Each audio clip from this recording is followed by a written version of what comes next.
नमस्कार. TV6 मराठी या YouTube चॅनलवर आपले सहर्ष स्वागत आहे. तर आजच्या व्हिडिओमध्ये आपण राशन कार्डविषयी अत्यंत महत्त्वाची अशी अपडेट घेऊन आलेलो आहे. बघा, आता जे आपले जुने रेशन कार्ड आहे ते बंद होणार आहे. सरकारची या ठिकाणी मोठी अपडेट आलेली आहे. आता नेमकी का बंद झाले आणि यामध्ये काय अटी शर्ती आहे, अशी संपूर्ण माहिती आपण या ठिकाणी बघणार आहोत. तरी व्हिडिओ शेवटपर्यंत नक्की बघा आणि चॅनलवर नवीन असाल तर सबस्क्राईब करा, जेणेकरून अशीच माहितीपूर्ण व्हिडिओ तुम्हाला बघायला मिळतील. तर चला, वेळ वाया न घालवता लगेच व्हिडिओला सुरुवात करूया. तर बघा, संपूर्ण डिटेल्समध्ये माहिती बघण्यासाठी आपण इथे स्क्रीनवर आलेलो आहे. जुने राशन कार्ड होणार बंद, सरकारची मोठी अपडेट, पहा अटी व शर्ती आणि नवी नियम. तर बघा, जे आपले जुने रेशन कार्ड आहे ते आता बंद होणार आहे आणि सरकारची मोठी अपडेट या ठिकाणी आलेली आहे. आणि त्यांना याच्यामध्ये नवीन जे रेशन कार्ड आहे यामध्ये अटी आणि शर्ती आणि नियम काय याची संपूर्ण डिटेल्समध्ये माहिती आपण बघणार आहोत. आणि त्याचप्रमाणे आपलं जुनं रेशन कार्ड का बंद होणार आहे हे सुद्धा आपण या ठिकाणी बघणार आहोत. बघा, पारंपरिक कागदी रेशन कार्डपासून डिजिटल स्वरूपाकडे केलेले हे परिवर्तन देशाच्या सार्वजनिक वितरण व्यवस्थेत एक नवीन अध्याय लिहित आहे. या क्रांतिकारी बदलामागे नागरिकांना त्यांच्या अन्नधान्य आणि आवश्यक वस्तूंचा पुरवठा अधिक सुलभ, पारदर्शक आणि कार्यक्षम पद्धतीने करण्याचा मुख्य उद्देश आहे. एक राष्ट्र एक शिधापत्रिका या महत्त्वाकांक्षी योजनेअंतर्गत सरकारने मेरा राशन 2.0 हे मोबाईल ॲप्लिकेशन विकसित केले आहे. हे ॲप वापरकर्त्यांना त्यांच्या रेशन कार्डशी संबंधित सर्व सेवा त्यांच्या स्मार्टफोन व्यवस्थापित करण्याची सुविधा आहे. तर बघा, इथे सरकारने काय केलेलं आहे की एक राष्ट्र एक शिधापत्रिका ही महत्त्वाकांक्षी योजना सुरू केलेली आहे. आणि सरकारने काय केलेलं आहे की जे रेशन कार्ड आहे हे आता 2.0 हे आपल्या मोबाईल ॲप्लिकेशनवर येणार आहे. आता हे ॲप काय होणार आहे की रेशन कार्ड संबंधित जी सर्व माहिती आहे आपल्या, जसे की आपल्या कागदावर लिहित होतं, शिधापत्रिकेत होतं, अशी सर्व जी माहिती आहे ती आता आपल्या स्मार्टफोनवर सुद्धा उपलब्ध होणार आहे. आणि हे जे ॲप आहे हे Google Play Storeवरून आपल्याला सहज डाउनलोड सुद्धा करता येणार आहे. आणि हे जे ॲप आहे हे वापरायला अत्यंत सोपे आणि सरळ आहे. केवळ आधार क्रमांक किंवा विद्यमान शिधापत्रिका क्रमांकाद्वारे प्रमाणीकरण करून वापरकर्ते ॲपचा वापर करू शकतात. तर बघा, आपल्याला हे ॲप जर डाउनलोड करायचं आणि डाउनलोड केल्यानंतर आपल्याला काय करायचं आहे, फक्त आपलं आधार कार्ड टाकायचं आहे. आणि जर आधार कार्ड आपल्याला माहीत नसेल तर आपल्याला साधा सोपा आपलं जे शिधापत्रिकेवर नंबर असतो, क्रमांक असतो, तो तिथं आपल्याला टाकायचा आहे. आणि लगेच आपलं जे शिधापत्रिका आहे ती आपल्याला लगेच मोबाईलवर दिसून येणार आहे. डिजिटल रेशन कार्ड मिळवण्याची प्रक्रिया अत्यंत सरळ आणि सोपी करण्यात आली आहे.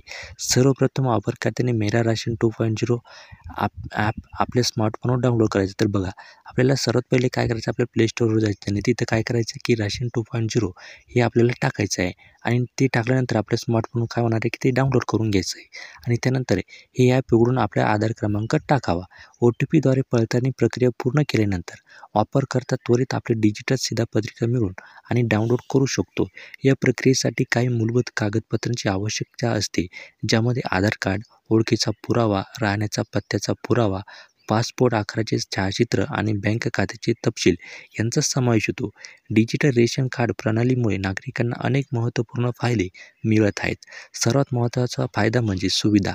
आता नागरिक कधीही आणि कुठल्याही ठिकाणी आपले रेशन लाभ मिळवू शकतात. पारंपरिक कागदी कार्डप्रमाणे हरवण्याची भीती नसल्याने डिजिटल कार्ड अधिक सुरक्षित आहे. विशेषतः स्थलांतरित कामगारांसाठी ही प्रणाली वरदान ठरणार आहे. त्यांना आता त्यांच्या मूळ गावी न जाता नव्या ठिकाणी रेशन मिळवणे शक्य झाले आहे.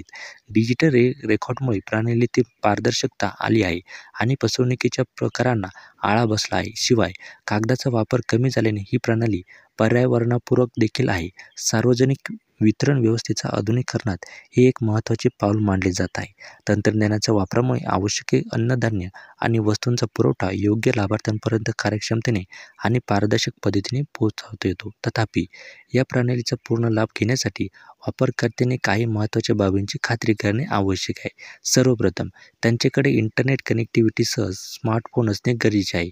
त्याचबरोबर सर्व आवश्यक कागदपत्रे, आधार कार्डशी लिंक केलेला मोबाईल नंबर आणि किमान डिजिटल साक्षरता असणे महत्त्वाचे आहे. हे डिजिटल परिवर्तन केवळ तांत्रिक प्रगतीपुरते मर्यादित नाही, त्यांचा मुख्य उद्देश भारतातील कोट्यावधी नागरिकांना अत्यावश्यक सेवा अधिक सुलभ, समावेशक आणि कार्यक्षम पद्धतीने पुरवणे हा आहे. विशेषतः ग्रामीण भागातील आणि दुर्गम भागातील नागरिकांसाठी ही प्रणाली वरदान ठरणार आहे. आता त्यांना रेशन दुकानदारांच्या मनमानी कारभारापासून मुक्ती मिळाली आहे आणि त्यांच्या हक्काचे धान्य योग्य प्रमाणात मिळत आहे. सरकारच्या या उपक्रमांमुळे भ्रष्टाचार आणि काळाबाजार यांनाही आळा बसला आहे. डिजिटल रेकॉर्डमुळे प्रत्येक व्यवहाराची नोंद होते आणि त्यामुळे अनियमितता शोधणे सोपे झाले आहे. शिवाय बोगस रेशन कार्डचा प्रश्न या प्रणालीमुळे मोठ्या प्रमाणात सुटला आहे. डिजिटल रेशन कार्ड प्रणालीमुळे सरकारलाही धोरणात्मक निर्णय घेण्यास मदत होत आहे. डिजिटल डेटाच्या विश्लेषणावरून विविध भागातील गरजा आणि मागणीचे अचूक अंदाज बांधता येतात. त्यामुळे धान्य वाटपाचे नियोजन अधिक प्रभावीपणे करता येते. परिणामी सार्वजनिक वितरण व्यवस्थेची कार्यक्षमता वाढत आहे. सरकारच्या या डिजिटल उपक्रमामुळे देशाची सार्वजनिक वितरण व्यवस्था आधुनिक युगात प्रवेश करत आहे. तंत्रज्ञानाच्या माध्यमातून सामाजिक कल्याण आणि नागरिकांच्या सोयीसाठी केलेली ही क्रांती भारताच्या डिजिटल प्रगतीचे प्रतीक बनली आहे. या प्रणालीमुळे एका बाजूला प्रशासनाची कार्यक्षमता वाढली आहे, तर दुसऱ्या बाजूला सर्वसामान्य नागरिकांना त्यांच्या हक्काच्या लाभांपर्यंत सहज पोहोचता येत आहे. तर अशी ही माहिती होती. माहिती आवडल्यास लाईक करा. चॅनलवर नवीन असाल तर चॅनलला सबस्क्राईब करा. तर चला आता भेटूया एका पुढच्या नव्या व्हिडिओमध्ये. तोपर्यंत जय महाराष्ट्र. धन्यवाद. Take care.